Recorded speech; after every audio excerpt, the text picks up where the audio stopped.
The 2026 food pyramid just confirmed what neurologists have known for years.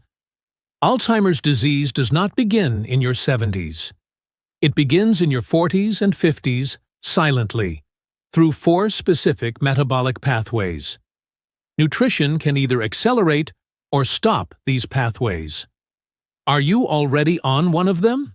This video presents educational content based on published neuroscience research and the 2026 dietary guidelines for Americans. It does not constitute a medical diagnosis or treatment plan. Please consult a qualified healthcare provider for proper evaluation. Most people think of Alzheimer's as something that arrives suddenly, a diagnosis that comes out of nowhere in later life. What neuroscience confirms, and the 2026 dietary guidelines acknowledge, is that Alzheimer's is a slow-building process. It begins 2 to 3 decades before any symptom appears. Brain changes are laid down while life feels normal. In most cases, those changes are being fed, literally, by what we eat every single day. You deserve to know what those 4 pathways are, how they work, and the new nutritional framework. Not because knowledge alone stops a disease, but because these 4 mechanisms are modifiable. That distinction matters enormously. The first pathway is insulin resistance in the brain. When the brain loses its ability to use glucose efficiently, neurons begin to starve. The brain depends on a continuous and reliable glucose supply.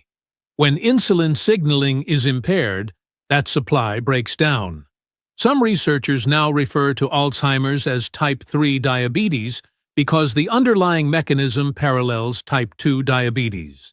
The 2026 dietary guidelines reduce recommended intake of refined grains and added sugars due to this neurological connection. A 60-year-old eating a high-refined carbohydrate diet for 4 decades may not show symptoms yet, but the insulin resistance driving cognitive decline may already be measurable. The second pathway is chronic neuroinflammation. The brain has its own immune system, called microglia. When the brain's environment is chronically irritated by oxidized lipids, ages, or systemic inflammatory signals, those microglia remain in a persistent state of low-grade activation, damaging synaptic connections.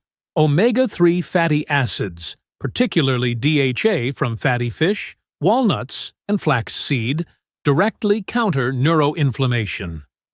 The 2026 food pyramid places these foods prominently for their neurological protective function. Have you noticed any early signs? Forgetting words more often? Difficulty concentrating? Names that simply will not come? Tell us in the comments. You are not alone in this, and naming it is the first step toward doing something about it. Share this video with someone in your family who you think should hear this today. The third pathway is glycation. Glycation is the process by which sugar molecules attach to proteins and fats. They form advanced glycation end products, or AGEs. In the brain, AGEs accumulate in neurons and blood vessels. This stiffens tissue, disrupts electrical signaling, and impairs nutrient and oxygen delivery to brain cells. The primary dietary driver of brain glycation is not glucose in whole foods. It is excess fructose, particularly from fruit juices, high fructose corn syrup, and sweetened foods and drinks in the modern Western diet. Fructose glycates proteins at roughly 10 times the rate of glucose. It is metabolized in the liver. This generates glycation byproducts that circulate throughout the body, including into brain tissue. The 2026 guidelines place significant restrictions on added fructose sources, with this neuroscience as central reasoning. Robert was 72, a retired engineer from San Antonio. He had been noticing small but consistent memory lapses, forgetting names, losing the thread of what he intended to say, walking into a room and unable to recall why. His neurologist found early-stage cognitive decline and said there was not much to do but monitor it. A nutrition-focused practitioner took a different approach. Robert eliminated refined carbohydrates and fruit juices. He added fatty fish 3 times a week, replaced vegetable oils with butter and extra virgin olive oil. He increased his intake of leafy greens and eggs. His follow-up cognitive assessment 6 months later showed stabilization. His neurologist called it unusual. His nutritionist called it consistent with what the research would predict. Here is something important.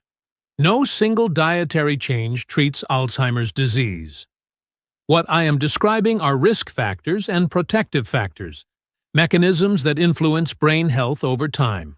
If you are already experiencing significant cognitive symptoms, the conversation belongs with a neurologist. What nutrition can do is meaningfully shift the conditions under which your brain operates.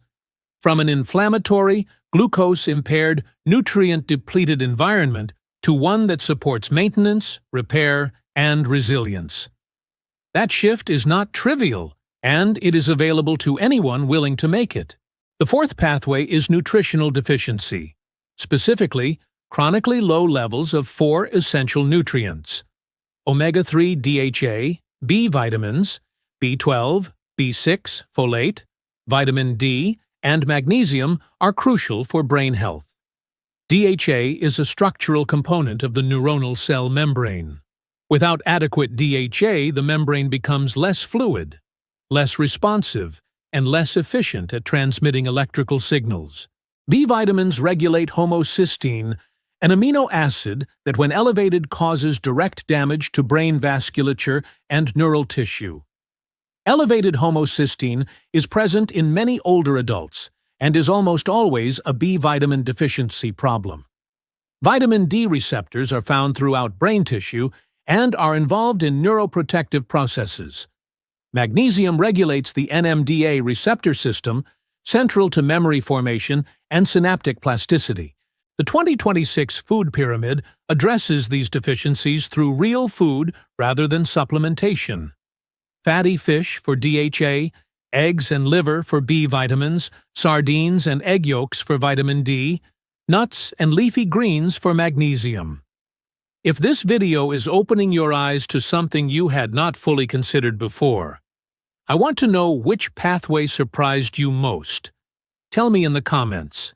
And if you are committing to making a change, write, "My brain is worth protecting." Your engagement helps this channel reach the people who need this information. Let me make this concrete with a practical framework.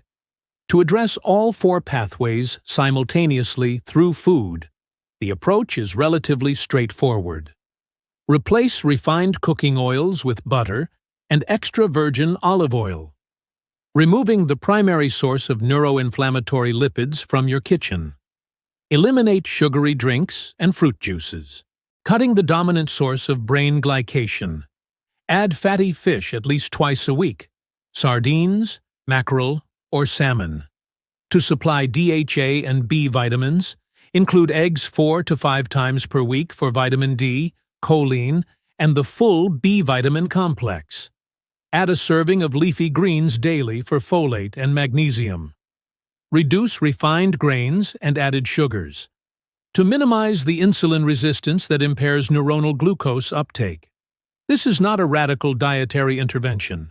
It is a return to eating patterns that existed before the industrialization of the food supply, and before the nutritional guidelines that inadvertently accelerated the very cognitive decline they were supposed to prevent. 2 to 3 decades. That is the lead time between the beginning of these pathways and the appearance of clinical Alzheimer's symptoms. If you are 60 today, the choices you make this year and next year will determine your brain's condition at 80. The trajectory is not fixed. It is being set continuously by what you put on your plate. The sleep dimension of Alzheimer's prevention is one that the 2026 guidelines touch on indirectly. But it deserves explicit mention here because it connects directly to the nutritional pathways we have been discussing.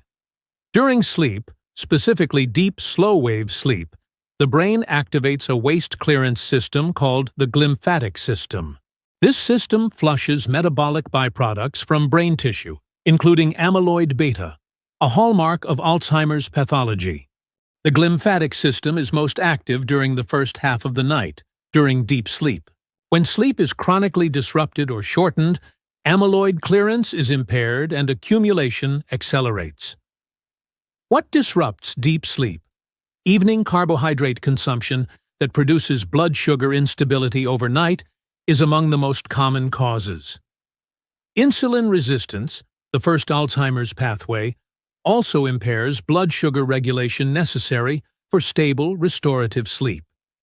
These pathways reinforce each other. Dietary interventions addressing them tackle multiple problems simultaneously.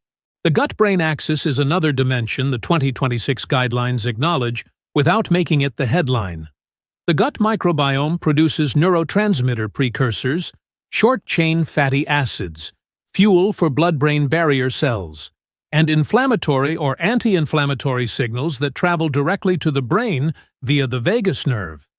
A microbiome fed on ultra-processed food, refined carbohydrates, and industrial seed oils becomes less diverse and increasingly populated by bacteria that produce inflammatory signals. A microbiome fed on diverse whole foods, fermented foods, and prebiotic fibers supports brain health. This is not speculative. The correlation between gut microbiome health and cognitive function in older adults is robust. Dietary shifts recommended in 2026 guidelines produce favorable microbiome changes by reducing processed food. Physical activity intersects with these four pathways in ways worth naming briefly. Exercise increases cerebral blood flow, improving nutrient delivery to brain tissue. It increases brain-derived neurotrophic factor, a protein supporting neuron survival and growth. It improves insulin sensitivity in brain tissue, directly counteracting the first pathway. 30 minutes of brisk walking 5 days a week produces measurable increases in hippocampal volume. The hippocampus is the brain region most implicated in memory formation. In adults over 60. I am not asking you to become an athlete. I am asking you to consider that nutrition changes, and movement changes are not separate interventions.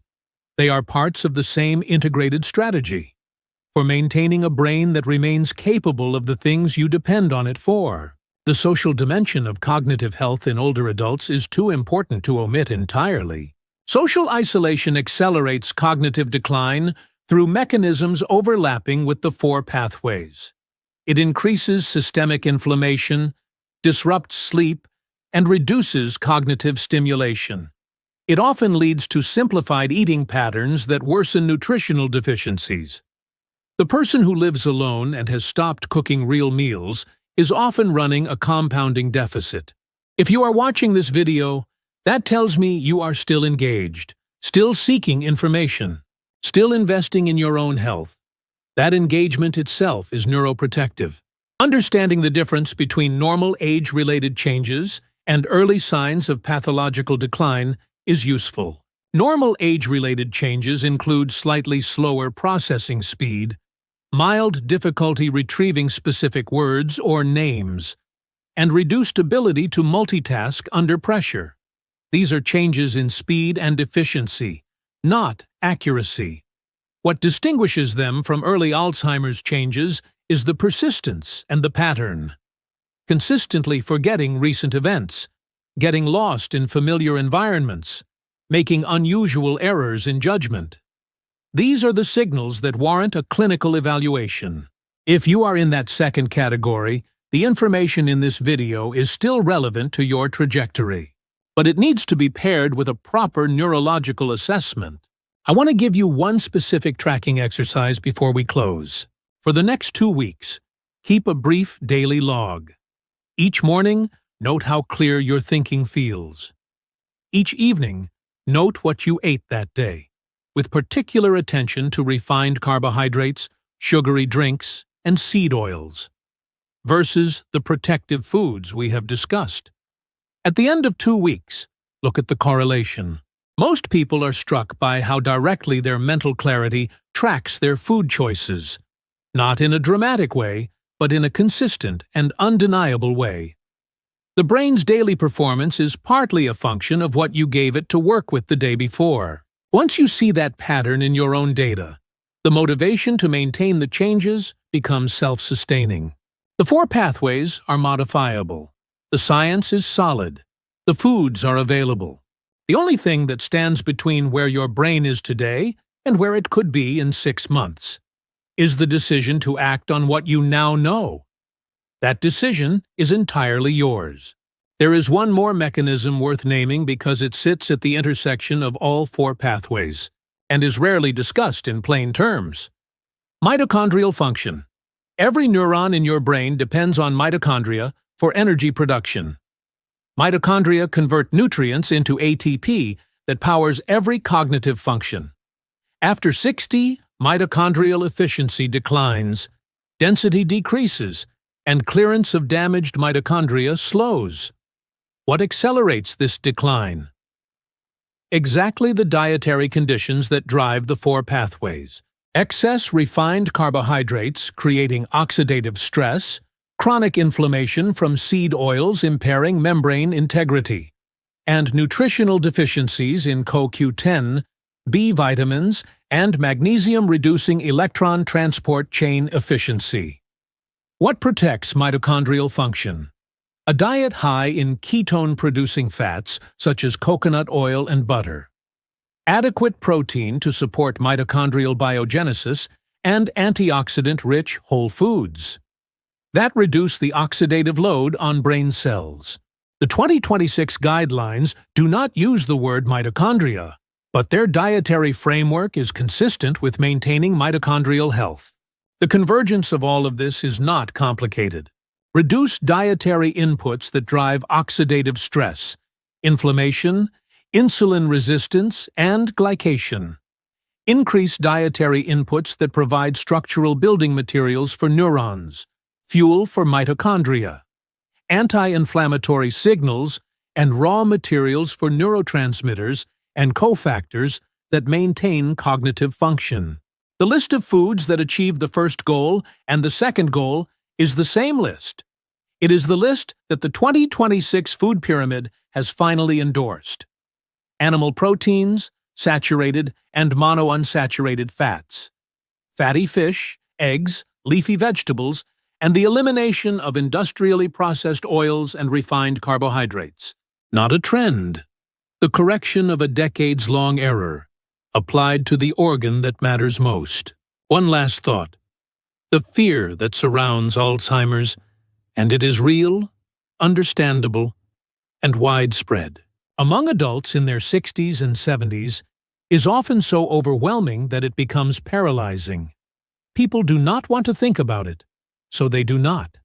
They avoid the conversation, skip the information, and continue doing what they have always done, hoping the disease will simply not find them. That strategy has not worked for the generation that preceded yours. The rate of Alzheimer's and dementia continues to rise in parallel with the dietary patterns we have discussed. The avoidance is not protection. The information is. You are here because you chose information over avoidance, and that choice is already different. Build on it, one meal at a time. The question I want to close with is not whether the science is convincing. If you have followed this far, you have enough information to know it is. The question is what you are going to do with it today. Not this year, today. One change. Remove the bottle of sunflower or soybean oil from your kitchen and replace it with butter or extra virgin olive oil. Or buy a tin of sardines and eat it at lunch tomorrow. Or pour out the glass of orange juice you were going to drink with breakfast and replace it with water or unsweetened tea. None of these steps requires a prescription, a specialist appointment, or a significant investment. Each one begins shifting the biochemical environment your brain operates in, from one that accelerates the 4 pathways to one that slows them. You stayed to the end, and that means you understand that your brain is not a passive observer of your life. It is the instrument through which you experience everything that matters to you. Protecting it is not a medical project. It is a personal one. Please leave a like and a comment. And if you want to help this channel keep bringing you science that actually matters, the Buy Me a Coffee link is in the description. Even a small contribution keeps this work going. Stay well. Stay strong.